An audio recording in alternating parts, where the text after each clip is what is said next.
তোরা আমার মারবি অসুবিধা নাই, মরার আগে আমার 2 রাকাত নামাজ পড়ার সুযোগ দিয়া দে। এই আমার শিমুল কান্দির বাবা হুসাইন রাদিয়াল্লাহু তাআলার গায়ের ভিতরে তীরের আঘাত বললো মেরে কাত রয়েছে, তলোয়ারের আঘাত, এতগুলো আঘাত নিয়ে যে নামাজ ছাড়ে নাই। আপনারা জবান খুলে কোন ওই নামাজ আমরা চাই কি চাই না? ওই ময়দানে ইমাম হুসাইন একলা একটা নামাজ পড়ছে, জামাতের এত দাম, কাফের ওই মুনাফিকরা জামাত পড়তেছে, ইমাম হুসাইন একলা একলা পড়তেছে। এখানে বোঝাইয়া দিয়া গেছে এদের নামাজ আর আমার নামাজ এক নামাজ না। ওদের মুখের মধ্যে নবী আছে, অন্তরে নবী নাই। কথা কোন ঠিক কিনা? ইমাম হুসাইন 1000 বছর আগে কারবালার জমিনে আলাদা নামাজ পড়ে বোঝাইয়া গেছে এদের নামাজ আমার নামাজ এক নামাজ না। এরা হলো আহলে বাইতের দুশমন, এদের নামাজ কোনো কাজে আসবে না। সেই দিন থেকে নামাজি আলাদা হয়ে গেছে। আজ পর্যন্ত আমরা বাতের পিছনে নামাজ পড়ি না। কথা বলেন ঠিক কিনা? হাত দিয়ে বল ঠিক কিনা?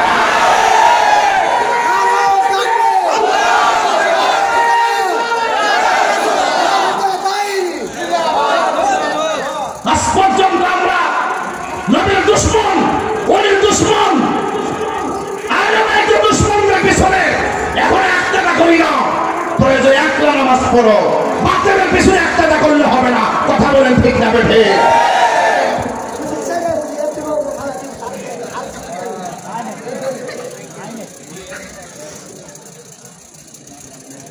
আমার কথায় কেউ কষ্ট দিবেন না, হক কথা। আল্লাহ বলছেন যারা নবী বলছেন যারা দুশমন রাসূল, এদের কাছে মেয়ে বিয়ে দিব না, এদেরকে দেখলে সালাম দিব না, এদের জানাজার নামাজে যাব না। আল্লাহ বলছেন ওয়ালা তাকুম আলা কাবরিহি, তাদের কবরের কাছে যেও না। আমরা কি নবীর দুশমন নাকি বন্ধু? আমরা নবীর পক্ষে না বিপক্ষে? আহলে বাইতের পক্ষে না বিপক্ষে? বিদায় বেলায় হাত তোলেন। এক আছি তো? থাকবো তো? আহলে বাইতের পক্ষে থাকবো তো? নবীর পক্ষে থাকবো তো? ওলির পক্ষে থাকবো তো? নামান একটা কথা কইয়া দিয়া যাই, হুসাইন যদি এতগুলা তীরের আঘাত লইয়া যদি নামাজ পড়তে পারে, আমরা সুস্থ শরীর নিয়ে নামাজের দরকার আছে না নাই? আরো বড় করে আছে না নাই? হুসাইন মসজিদ ছাইড়া দিয়ে চলতো না, মসজিদের লাইন দখল করতে কথা কোন ঠিক না বেঠি? যদি মসজিদ ছাইড়া দেন তাহলে বাতিলের এসে দখল করবো। কথা কোন ঠিক না বেঠি?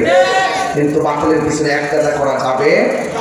এই যুবক শুনে একটা কথা কইয়া দিয়ে যায়, ইমাম হুসাইন যখন শহীদ হয়ে গেছে, উম্মে সালমা বলেন আমি রাত্রে স্বপ্নে দেখলাম। আমি রাত্রে কি দেখ?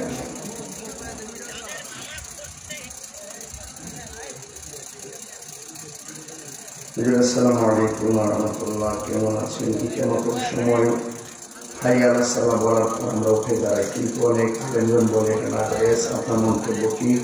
কোরআন হাদিসের আলোকে জানান।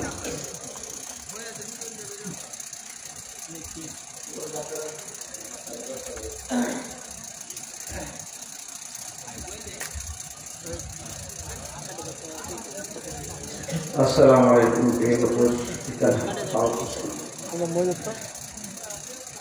আল্লাহ আকবার জোরে বলুন।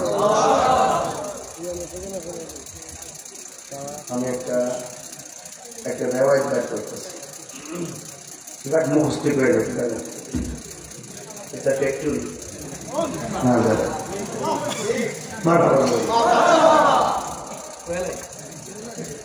নামাজের ভিতরে কোন সময় দাঁড়াবেন? রসুল বলছেন তোমরা একামত দেওয়ার পর যতক্ষণ পর্যন্ত আমাকে দেখবে না ততক্ষণ তোমরা দাঁড়াবা না। মসজিদ নববী আর হুজরাটা ছিল এক জায়গায়। একামত দেওয়ার পর নবী বেরিয়ে আসতেন।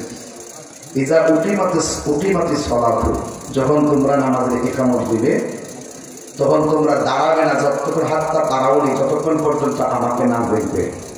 ফালা তখন তোমরা দাঁড়াবে না, হাতটা দাঁড়াওনি যতক্ষণ পর্যন্ত আমাকে না দেখবে। ইকামত করার পর তাহলে বোঝা গেল যে নবী ইকামতের পর এসে ঢুকতেন।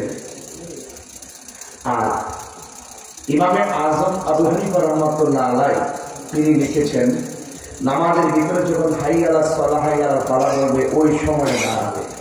সুবহানাল্লাহ। আর নবীর হাদিস দ্বারা বোঝা যায় নবীর হাদিসরা বোঝা যায় ইকামতের আগে দাঁড়ানো হলো সুন্নাহ বিরোধী। নাম কি? বরং যারা ইকামতের আগে দাঁড়ায় তারা হলো বেদাতি, সুন্নত বিরোধী।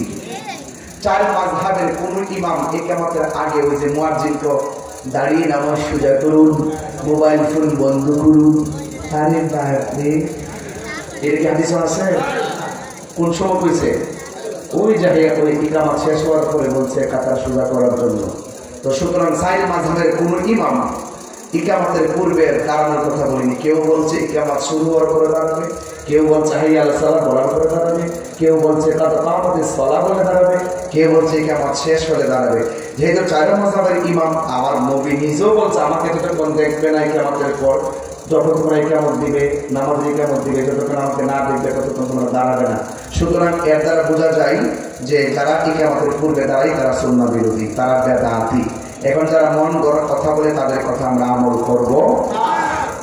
করব বাস। এবং নামাজের পূর্বে ইকামতের পূর্বে দাঁড়ায় যাওয়াটা ফতোয়ার একাধিক কিতাবের মধ্যে আছে মাকরুহ। এটা কি মাকরুহ? অনেকে বলে যে কাতার সোজা করা, কাদা সোজা করতে গো। আচ্ছা কোন তো দেখি হাইয়া আলাস সালাহ করে দাঁড়ানোর পরে কাতার সোজা করে কয়ে দম লাগে, কাদা সোজা হয়ে যায় না? প্রতি মসজিদে তো দাগ ওঠা হয় না? এখন এগুলো হইলো কি জানি, এগুলো ফেতনাবাজ। এগুলো কি ফেতনাবাজ? আমি আরো বিস্তারিত করতে পারবো, আমার মোবাইলে সংরক্ষণ করা আছে। কয়েকদিন আগে আশুগঞ্জ ইত্যাদি এত বল লাগছিল, পরে ভাবছেন যে কিতাব রেডি করেছিলাম জানবো, পরে আবার কালকা শুনছি যে সমাধান হয়েছে। হ্যাঁ, কারণ যারা বিতর্ক করে তারা আমাদের সাথে বসে না, আমাদের সাথে বসলে 2 মিনিট টিকত না, কথা কোন ঠিক না? তো যাই হোক বাবার, আমার আপনারা কি খুশি না বেজা? তবে একটা কথাই বলবো, নামাজ পড়বেন, পড়ার মতো করেন, নবীর ভালোবাসবেন, ভালোবাসার মতো ভালোবাসবেন। কিন্তু বিদায় বেলার একটা কথাই বলবো, জীবনে কোনোদিন মা বাপরে কষ্ট দিয়েন, জীবনে কোনোদিন বৈরব নেই না, নেশা করেন না। আমার শুনছি বাড়িতে দেখি সুবিধাজনক না, ওই যে পাম্পের করা যায় সিপাড়া দেবি না, সুবিধাজনক না, খুব সাবধান। নেশা করবেন বাপের টাকা নষ্ট হইব, নেশা করবেন নিজের জীবন ধ্বংস হইব, নেশা করবেন মার স্বপ্ন নষ্ট হইব, নেশা করবেন সামাজিক মূল্যবোধ ধ্বংস হইব, নেশা করবেন কুত্তার মতন ফেরারের মতন ঘুরবেন। নেশা করিয়া একজন গভীর নেশাকারী যারা, তারা কি করে জানেন? নেশা খাইয়া গাছের সিফাইয়া হাতে ওদের ব্যস্ত করে লাগায়, বোর গিয়ে আম্মা টেহা গো,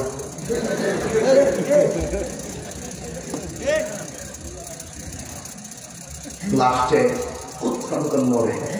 মরার পরে মানুষের দোকান পাড়ার পর কান্ট্রিটা মরছে বা হয়েছে। এই জিন্দিগির দাম আছে, এই জিন্দিগির দাম আছে। কেডা তোমার হাতে বাবা টেবিল তুলে দিচ্ছে, যিনি তুলে দিচ্ছে, যিনি ব্যবসা শিখাইছে, এগুলা জাতের দুশ্মন, কথা কন ঠিক না? এই যে নেশা করছে, ইমাম হুসাইনের মাথা মুবারক করে রাখতে সে নেশা করে বসছে। এই নেশাখোর নেশা আমরা করতে চাই না, কথা কন ঠিক না? বেটি, এই জন্য নেশা কি চলবে না, বন্ধ হবে। আল্লাহ পাক আমাদের সকলকে কবুল করুন।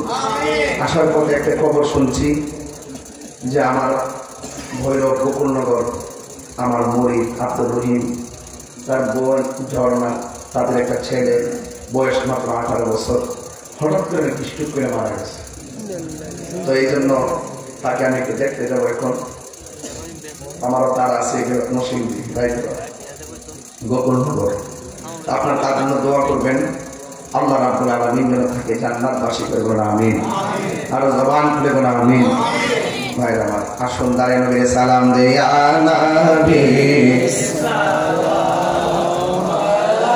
আলাইকা ইয়া রাসূল সালাম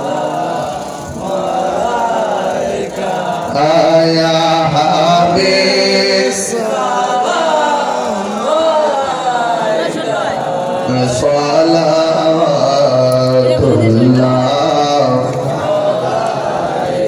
সাইয়্যিদি